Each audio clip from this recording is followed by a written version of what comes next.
네, 이번엔 일본으로 가보겠습니다. 일본도 이번 미국 대선 결과가 자국에 미칠 영향을 놓고 촉각을 곤두세우면서 결과를 지켜보고 있습니다.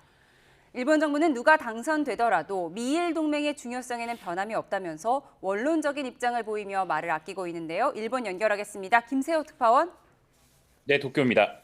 네, 이번 미 대선과 관련해 일본 분위기 전해주시죠. 네, 일본 정부는 미 대선의 추이, 영향을 포함해 큰 관심을 갖고 주시하고 있다고 밝혔습니다.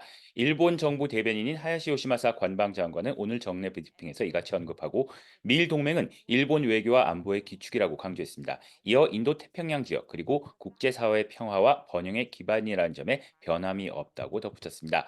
또 한미를 둘러싼 안보 환경이 더욱 엄중해지고 있다며 지속해서 긴밀히 협력해 대응해 나가겠다고 밝혔습니다. 당선인이 확정될 경우 고위급 인사 간 회담 필요성에 대해서는 아직 결정되지 않았다고 말했습니다. 다만 미일 동맹 강화를 위해 차기 미국 정권과도 강고한 신뢰, 협력 관계를 구축해 나가고자 한다고 설명했습니다. 네, 일본 정부 무엇보다 외교 안보 통상에 미칠 영향에 촉각을 곤두세울 것 같은데 어떻게 반응 나옵니까?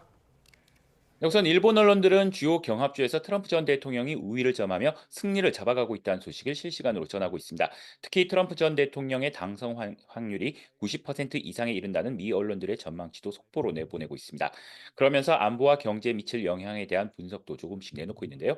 만일 트럼프 전 대통령의 당선이 확정될 경우 한미일 협력 체계에서 지금보다 미국의 역할을 축소하려고 할 가능성이 있습니다. 특히 트럼프 전 대통령은 우리나라와 마찬가지로 일본에도 방위비 증액을 압박할 가능성도 큽니다.